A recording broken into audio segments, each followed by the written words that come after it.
Assalamualaikum warahmatullahi wabarakatuh. Di video kali ini saya akan menjelaskan hasil program dari kelompok 9. Di kelompok 9 ini terdapat dua anggota. Yang pertama Dita Ayu Septia Wulandari dengan NIM akhir 14 dan saya Nurul Saimami Ladina dengan NIM akhir 72.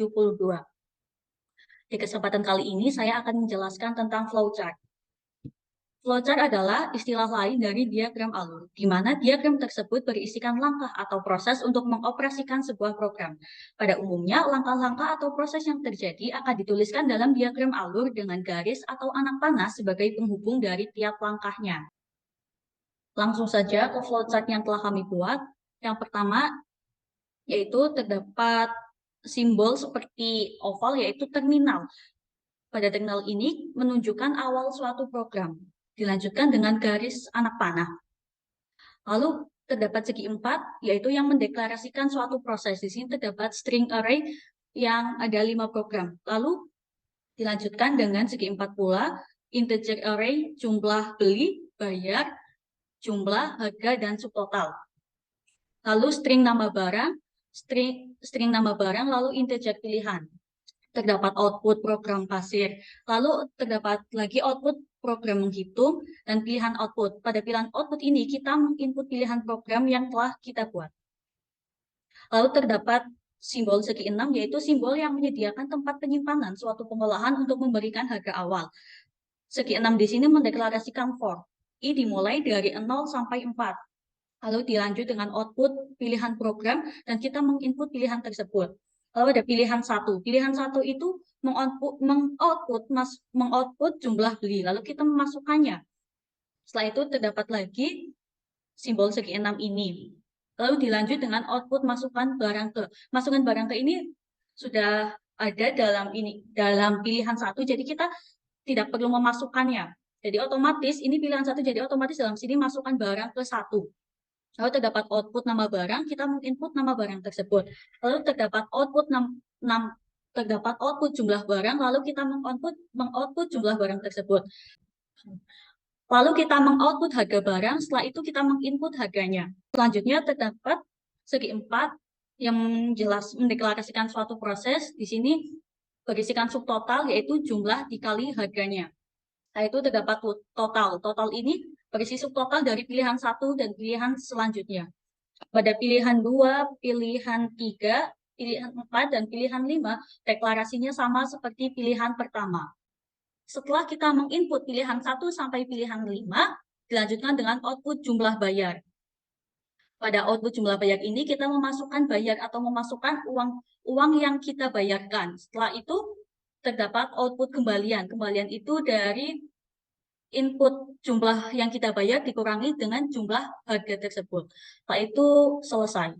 Baik, saya Dita Ayu Septia Wulandari dengan IRN 14 akan melanjutkan menjelaskan program yang telah kami buat. Di sini terdapat include, di mana include merupakan pengarah yang berfungsi untuk menginstruksikan kepada compiler dan linker untuk menyisipkan file, atau file include ini juga sering disebut sebagai header file.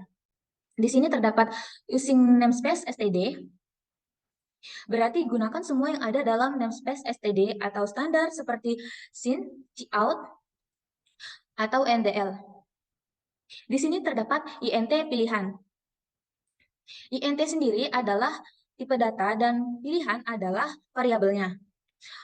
Void input dan void akhir adalah fungsi, di mana fungsi merupakan suatu bagian program yang letaknya terpisah dari program yang memanggilnya, atau int main atau fungsi main, yang digunakan agar programmer dapat menghindari penulisan bagian program yang berulang-ulang.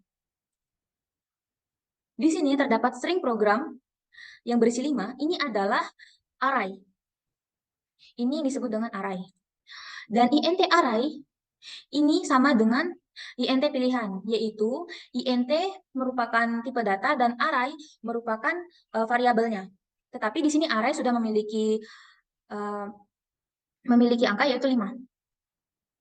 Di sini hanya menampilkan kalimat yaitu program C++ asir, seperti pada gambar yang di sebelah kanan ini. Lalu ada for.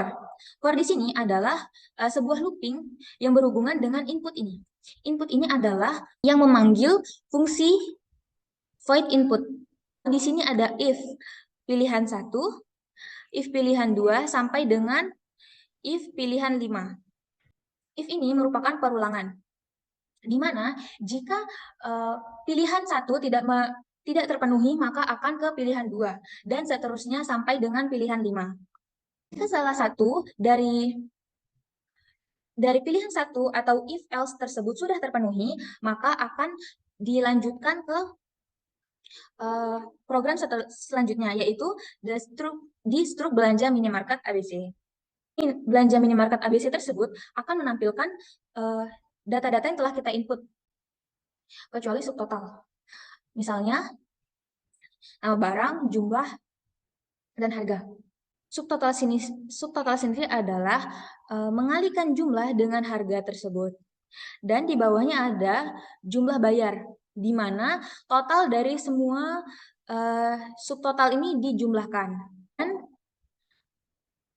ada bayar, di mana bayar ini kita akan menginputkan data berupa uang yang akan kita bayarkan untuk membayar dari